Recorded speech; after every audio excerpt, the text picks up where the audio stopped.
The title of his speech tonight is What is the Blue Reef Space Station and why is it important?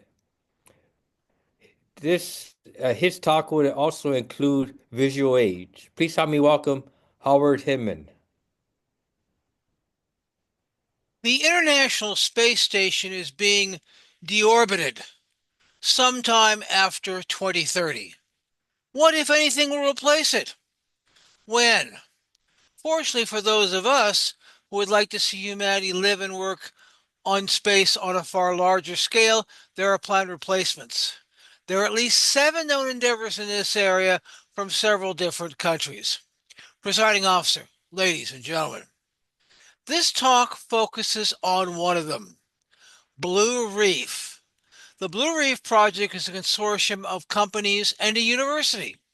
This includes Blue Origin, along with partners Sierra Space, Boeing, Redwire Space, Genesis Engineering, and Arizona State University. Blue Origin is an aerospace company. Blue Reef is a space station in low Earth orbit.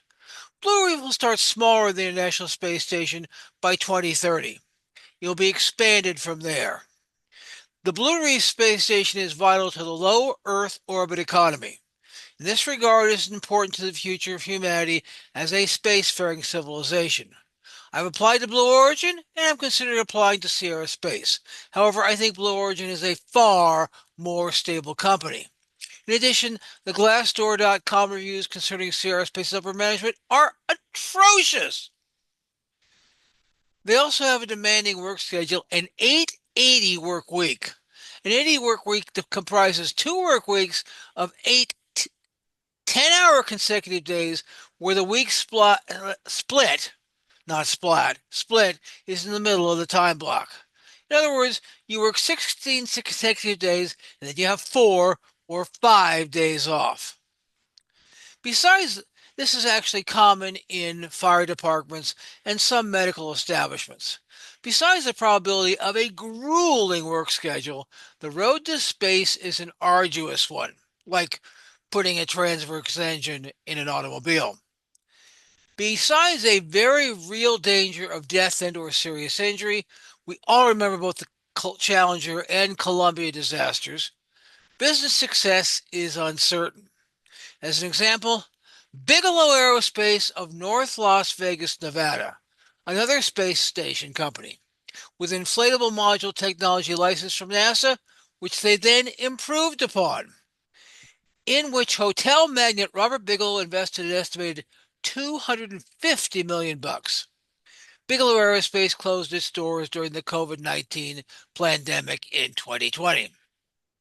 About 2016, I considered applying there. I liked their 37.5-hour work week with late every Friday afternoon off. Although I eventually decided not to apply based on the terrible reviews on Glassdoor.com, I've acquired some mementos of the company. Here is an actual thing that is actually in orbit. I'll tell you about that in a minute. This is Beam. Beam is a one human inflatable module. And here is the front view.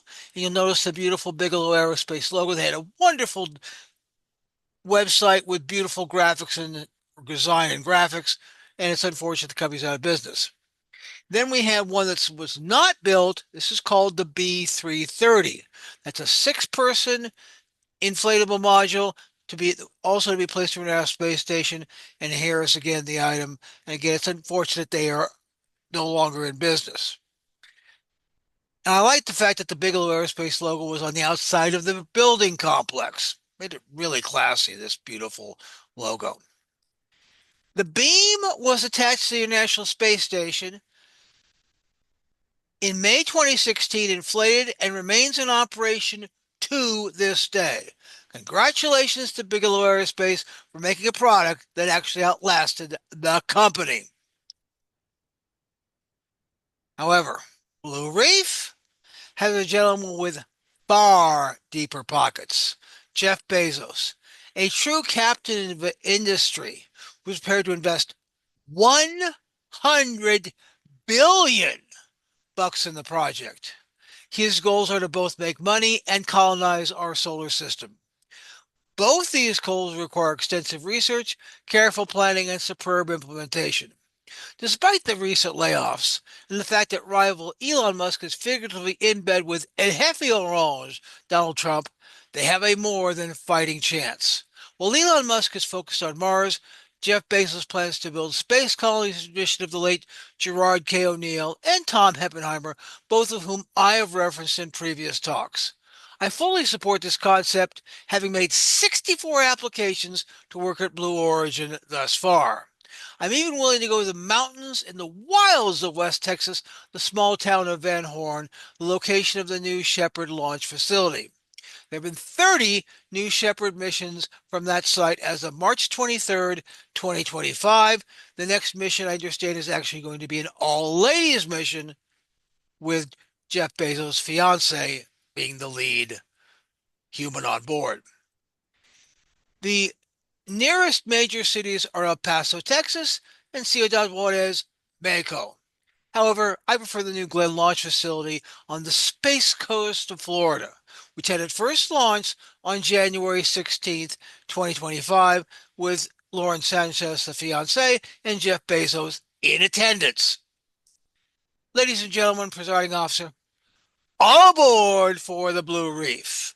Perhaps Stavati Aerospace will be part of the gang. More than the destination itself,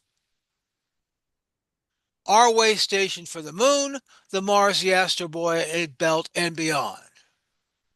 Along with the other space stations leading a second industrial revolution starting in low Earth orbit, all part of the second golden age of aerospace. May Chris Beskar, the chief executive officer of Stavati Aerospace, be one of them. It's happening right now in low Earth orbit and beyond. Humanity is on its way to the stars. Ad Astra, and back to you, presiding officer.